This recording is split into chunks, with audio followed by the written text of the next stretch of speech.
With South Africa's mining production figures set to be released tomorrow. Peter Major, he's a mining consultant at Cadiz, joins us now from Cape Town for a focus on the mining sector. Peter, before we go to the big picture of what you're expecting tomorrow, maybe the way into it is to talk about the Goldfields update. Their costs were slightly better than their guidance, and their production numbers were slightly better than their guidance had been for the fourth quarter. So let's start with that. Is that going to be a reflection of mining more broadly? You know, we haven't had to focus on costs, David, for too much of the last 10 years because we had this world record super commodity boom. And with commodity prices going up 15–20% a year for almost 8, 9, 10 years, all of a sudden you didn't worry about costs. You just worried about producing more so you could make more. But now that metal prices have fallen for the last 4 or 5 years and our margins have gone from 40–50% down to 10 and 15%, now we're focusing on costs. But you know, almost any business in the world, especially an established business, it's based on costs. You can't bank on cost on price increases. You got to base on cost decreases. And Microsoft's probably led the world in maintaining tough cost control over a pretty similar product that hasn't changed in 2 decades. And auto manufacturers, you know, your competitive edge is cost. So yes, it's about time we started getting creative on our costs, and that's where South Africa got put on the map. For 40 years, the gold price was $35 an ounce, and we kept innovating, modernizing, mechanizing, and we kept driving our real costs down. The rest of the world couldn't keep up. We put them out of business. We did 70% of world gold production. So that's good. Let's focus more on costs. Labor can help a lot. Government can help a lot. Eskom and the mine managers need to do the rest. Peter, just talking of labour, Northam, they've had a strike at their Zondereinde mine, and that's responsible for about 2/3 of their production. They say it's costing them 11.5 million rand a day. It's an unprotected strike. They were told to go back to work. Apparently there's intimidation, and now the company has suspended operations. Now, of course, there's a big ghost behind this, and that's that terrible strike we had for 5 months or so last year. And I suppose one has to ask the question, is this the start of more of the same? Geez, I hope not. This is a bad start to a nice fresh year. It's a really bad start to the year. We thought that was all behind us. We thought 2012, a little bit of trouble in 2013, and all the big trouble in 2014. Yeah, I don't want to see any more strikes here. This is nonsense. You know, platinum is not very strong in price, as is gold. We can't afford more strikes.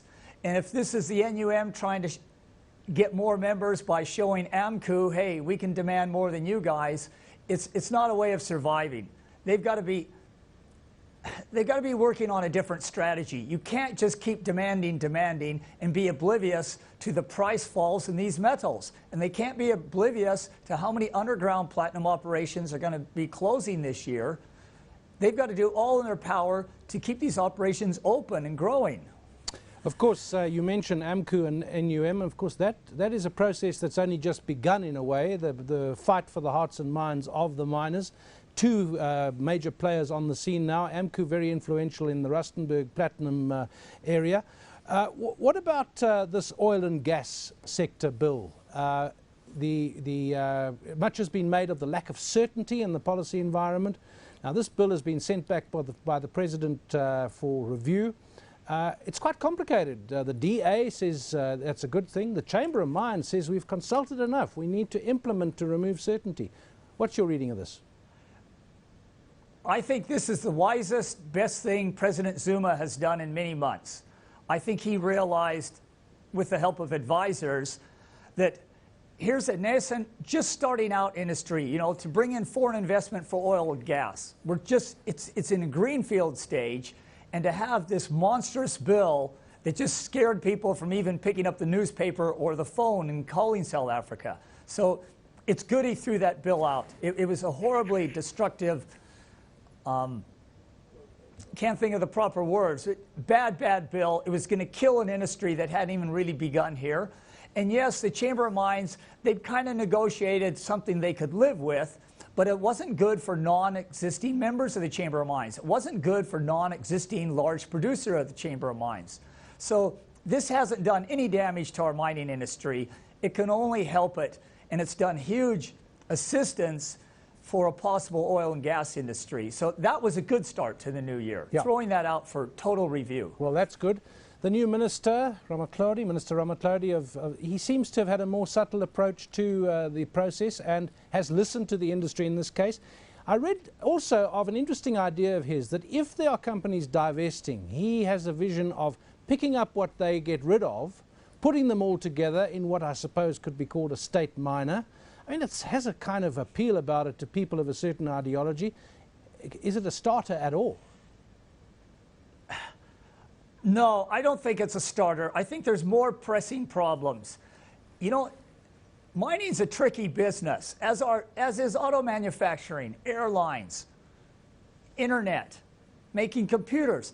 And the good established miners have literally done it for 100 years. There's a few good miners that have only done it for 20, 30, 40 years. But for government that is juggling so many balls, trying to manage so many organizations and even industries, it's insane to think that they can start a competitive mining industry here. If you look at how many projects IDC has invested in mining in the last 10, 12 years, and how many of those are going, it's a very tough business. And it takes a lot of experience, a lot of risky capital, and the government shouldn't be risking the country's capital trying to compete with big international corporations that are even battling to stay profitable.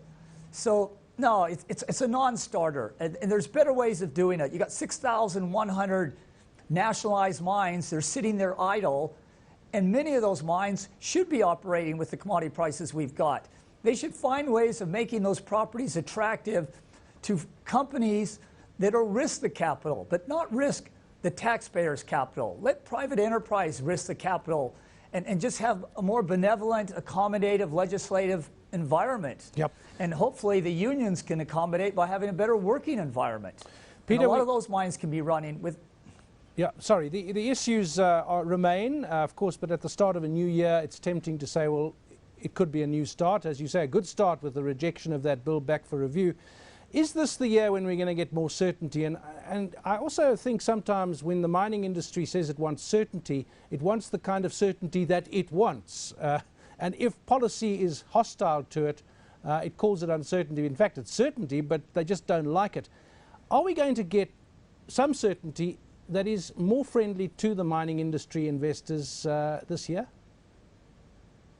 We have to, David. There's no choice. Government has no choice but to give the mining industry huge certainty, because they have given it so much huge uncertainty. If we had just nationalized all the minerals in the country and left it there, that would have been a big jolt, but I think the mining industry could have handled it.